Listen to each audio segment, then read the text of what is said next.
अस्सलामुअलैकुम, मेरा नाम है दानिश रफ़ीक और इस वीडियो में हम बात करेंगे सोशल वेलफेयर डिपार्टमेंट रामबन की तरफ से जो पोस्ट्स नोटिफाई की गई हैं वन स्टॉप सेंटर में फ़ीमेल कैंडिडेट्स के लिए। तो हम बात करेंगे कि इन पोस्ट्स के लिए आपके पास क्या क्वालिफ़िकेशन होनी चाहिए, कैसे आप सेलेक्ट होंगे, कहाँ पे आपको फॉर्म्स देने हैं और कब से आप फॉर्म्स के लिए अप्लाई कर सकते हैं। तो इन फॉर्म्स के लिए आप अप्लाई कर सकते हैं 29 जुलाई 2024 से 10 अगस्त 2024 तक।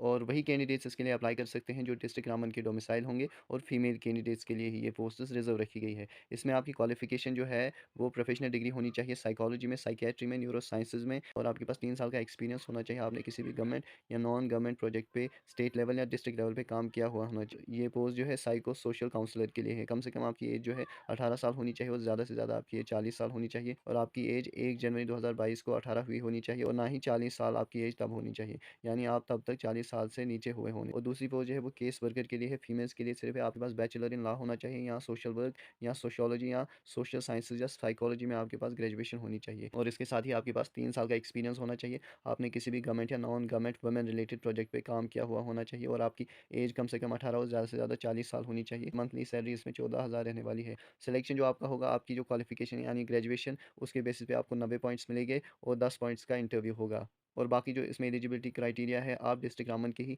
रहने वाले हुए होने चाहिए, और आप मेडिकली फिट होने चाहिए ताकि आप फील्ड विजिट पे जा सके। और ये जो पोस्ट है ये कॉन्ट्रैक्चुअल बेसिस पे है, यानी आपको ये 1 साल का कॉन्ट्रैक्ट साइन कराएंगे। 1 साल के लिए ये जॉब है, तो 1 साल के लिए ही आप ये जॉब, लेकिन आपकी परफॉर्मेंस पे डिपेंड करेगा। अगर आपकी परफॉर्मेंस अच्छी हुई तो आपका कॉन्ट्रैक्ट जो है वो बढ़ाया भी जा सकता है, और अगर आपकी परफॉर्मेंस ज़्यादा अच्छी नहीं हुई तो 1 साल से पहले भी आपको यहाँ से ये निकाल सकते हैं। और आपके पास कोई भी राइट नहीं होगा कि आप यहाँ पे रेगुलराइजेशन का क्लेम करें कि मुझे आप परमानेंटली ये जॉब दें।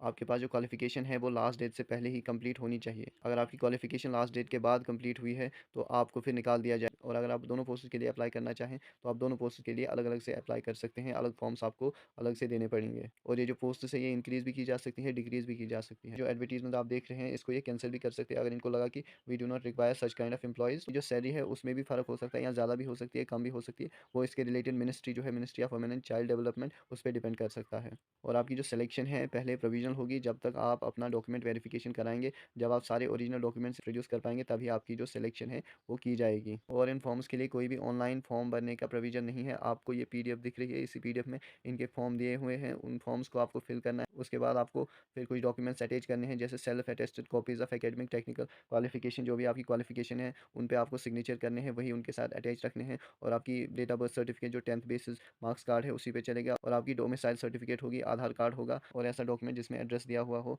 और आपके पास सर्टिफिकेट होनी चाहिए किसी भी रिकग्नाइज्ड सिविल सोसाइटी ऑर्गेनाइजेशन या इंस्टीट्यूशन की, जो ये रिकग्नाइज करना चाहिए कि आपने वहाँ से एक्सपीरियंस हासिल किया हुआ है। और उसके बाद आपको ये फॉर्म्स तहसील सोशल वेलफेयर ऑफिस रामबन में जमा करने हैं 10 अगस्त 2024 से पहले। तो मुझे लगता है जितनी इन्फॉर्मेशन हमें देनी चाहिए थी हमने दे दी है। Thank you.